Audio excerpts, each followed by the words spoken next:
welcome back to Flexible Dieting, Angie's Macro Method, Macro Mama Part 2. If you did not watch the episode previous to this one, I broke down for you like what my way of looking at flexible dieting is, what I love about it, what's my goal with it, what's my intention for myself and for my clients, and leading into today, now I gotta tell you what a macronutrient is, because basically with flexible dieting, we're not just counting calories. We're looking at grams from these big three: your protein, your carbs, and your fat, and those equate to calories, and that's how that is made up for the majority of your day with what you're consuming. So if you are coming back, I wanted to say welcome back to the channel. If you're new to the channel, I'm so glad you're here. I'm sharing with you my fitness, my fun, my mindset, the whole thing about how I look at my mood with food and my fitness and how I structure a plan that's realistic to get results. So if you are new, make sure you hit that subscribe button, give me a thumbs up, and let me know in the comments below. What are you guys most wanting to learn about flexible dieting, about macronutrients? What questions do you have? Drop it below and I'll be sure to answer them in future episodes. So let's get started with today's episode. Okay, so what I love about flexible dieting, it teaches you how to eat nutrient-dense, rich food, but also how to build in things that you might love, like pasta, cookies, chips, sushi, whatever it is.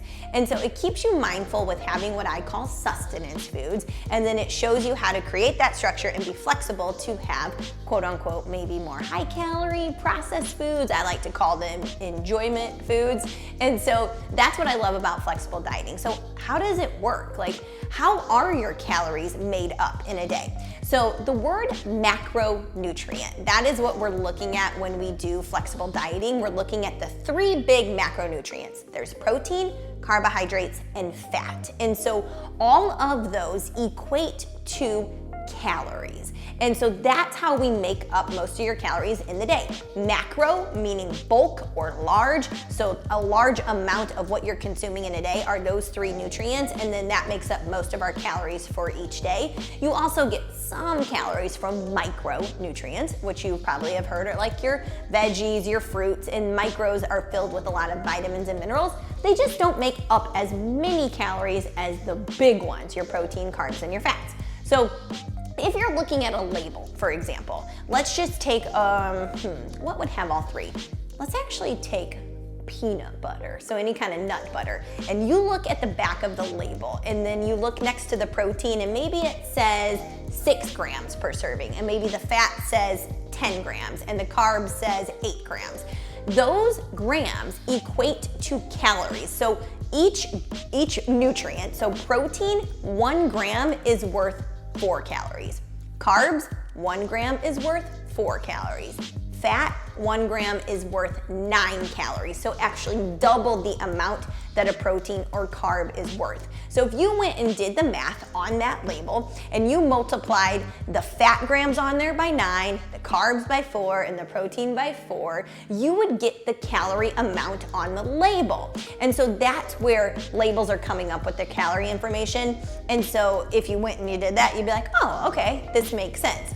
And so it's a cool way when you are planning out your macros to understand how to follow these grams and where the calories come from and how you can realistically fit any food in that you want. Okay, so now we know macronutrient means large nutrients that you consume in your day that equate to calories. And so what is a protein? Let's start with that one. So first I just mentioned protein. Each gram of protein is worth 4 calories. So if you were eating a chicken breast, which is super lean, meaning it's less fat and it's really high in protein, if you looked at what a 4-ounce chicken breast would be, I think that maybe is like 25 to 30 grams of protein. So let's just take 25. So 25 times 4, 1 gram, 4 calories, that's 100 calories. So if you ate a 4-ounce chicken breast, that's how we would get the calorie amount.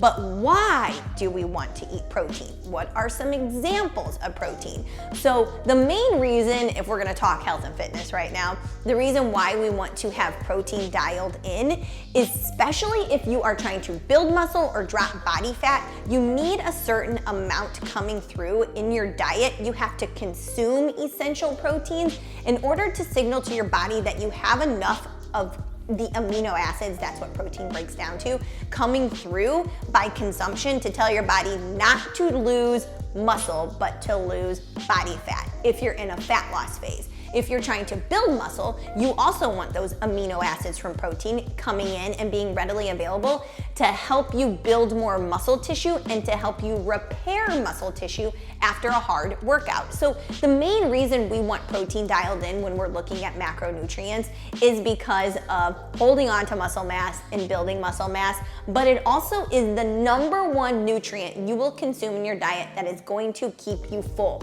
It is the most satiating of the big three. So if we're helping someone lose weight and they have to eat less than they're normally eating, so what they're used to, they're gonna be hungry because they have less fuel going in. So a way to help combat that is by keeping their protein nice and high to keep them fuller longer. So the main reason we're gonna talk about protein is to keep you full and to help hold on to your muscle. Because when you're in a fat loss phase too, if you don't have enough protein coming in to signal to your body to hold on to it, it's gonna take energy from wherever it can to make up for the loss that you're not giving it as far as consuming food. So if the protein is available and we have enough coming in, now your body's gonna tell itself, hey, it's okay to lose this from body fat. We don't wanna just lose weight, we wanna lose fat. So keep your protein dialed in. So protein, main reason, hold on to muscle, keep us full.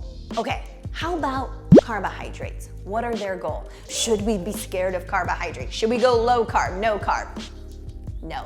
It is your body's preferred source of energy. It is what your brain wants for energy. So if you ever feel like you're dipping with your energy, it's two things. You're either dehydrated or your body needs a carbohydrate source to give it a little bit of a boost. You also need it so you have more energy to do more work in the gym to build more muscle to have the better body composition that you're looking for. So carbs are not the enemy. People think the word carb, they start thinking pizza, cookies, chips. Yeah, they're carbohydrates, but so is a vegetable, a banana, so any type of fruit, whole grains, rice. All of those are carbohydrates. We just have to strategically build ones into our flexible plan that give you really stable energy. So the less processed, the more stable energy you're gonna get from it. So the more single ingredient foods, the better for stable energy. They're also gonna keep you fuller longer. Processed foods are just broken down closer to glucose in the body. So if you ever see like a sugar content is high on a label, that means it's now closer to being able to be absorbed faster in the body, which is why your energy might spike and go down really fast, because you're not taking as long to digest and absorb it. So you pick and choose the type of carbohydrates you want. Some are gonna be less nutrient dense, like a cookie, so it's already gonna be closer to being broken down in your body, meaning you're not gonna stay as full as long. So that's why you could have like 20 cookies and never be full, but there's no way you could eat 20 bowls of rice and just keep going. And so it's looking at nutrient dense carbs versus more processed carbs. You just want a combination of the two, but no matter what, the role with a carb is to keep your energy stable. And remember, carbs, they're worth the same calories as protein. 1 gram of carb is worth 4 calories per gram. And so if you're having a banana and that banana is 30 grams carbs, that is 120 calories that you are putting towards your entire day. Okay, fats. Sometimes people hear the word fat and they like freak out. I'm like, well, yeah, we need fat in our diet. We need a good amount to keep our hormones nice and regulated. That's the main goal. There's a lot of other reasons that we want to have an optimal amount of fat in our diet. But the sources that I like to look at are olives, olive oil, different type of oils, avocados, nuts. Maybe you're gonna get some fat from like salmon or different type of proteins that you choose that have fat. Yolk from the egg. But we definitely want it dialed in to help regulate hormones. And so if you are tracking macros, I would just recommend keeping it 30 grams or above total for your day to have optimal results with your fat intake. But fat is not bad, right? We need a certain amount in our diet. And remember, 1 gram of fat equals 9 calories. So here's the thing though, if you're looking to lose weight and you have to eat less than what you were having already in a day, dropping your fat content is actually a great way to do that because it's double the amount of calories of a protein or carb. So when we're looking at keeping you fuller longer as we drop calories, you're gonna get more volume, you're gonna get more food with protein and carbs, so we can just slowly bring down your fat intake and drop calories pretty significantly without it resulting with you feeling too hungry. And so that's why we keep fat in there. We need it. It is a great source to have. It adds a lot of good flavor to stuff, right? It's buttery, it's silky, it's what gives you that nice little like silky texture in your food. So keep your fats in there. So we have protein sources. You can think more of your meat sources. I like to think about leaner sources as well to keep the protein high. So 96.4 lean ground beef, top sirloin, shellfish, whitefish, tuna fish, pork tenderloin, chicken breast, egg whites. You can have 0% fat Greek yogurt, 0% cottage cheese. So you're looking for ways to keep that protein number super high and the fat a little bit lower. That's gonna help you hit your protein amounts for the day. And then you have carbohydrates. So you have single ingredient, nutrient dense carbohydrates, like your fruits, your vegetables, your whole grains, rice, oats, sweet potatoes, anything like that. And then you have more of your processed ones. So you can think cereal, bread, pasta, cookies, chips. None of it is bad. It all breaks down exactly the same in your body. It's just finding a way to fit it into your big picture plan. And then you have fats, and you can have fats from like Alfredo pasta sauce. You can have fat from butter, avocados, oils, nut butters, oils from different chips. So just looking at a label and being like, okay, where do the calories come from? Do they come mostly from fat, from carbs, from protein, and just finding a balance and a way to keep you on plan with mostly sustenance food and some enjoyment food as well with those big three. And here's the other thing. A lot of people are like, oh my God, if I just stopped eating so many carbs, I could lose weight easily. Generally, these higher calorie foods, these more decadent, indulgent foods, they're not just carbohydrates. If you actually have this knowledge now and you go look up like a big bowl of Alfredo pasta, it's not just calories coming from carbs. A lot of it's coming from fats. So having this knowledge and knowing what you're eating most of, it is really gonna serve you when you are trying to hit whatever it is, the goal that you want with your nutrition plan. So now you know the math for the big three, you know why to eat the big three, you know how calories are actually derived in a day. And now you can probably make sense of different meal plans you do, of why they're stressing protein so much and why they're having balanced meals built in.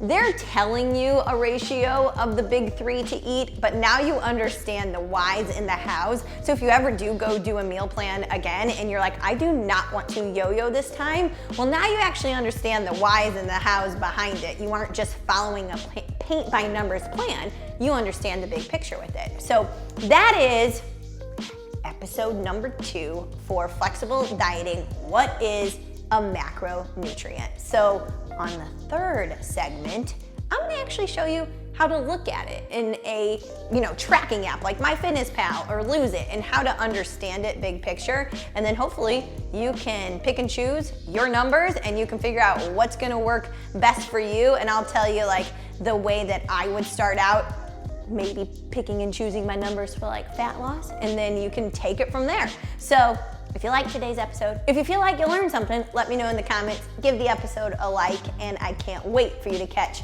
number 3 about how do you plan your own flexible diet? What should your numbers be?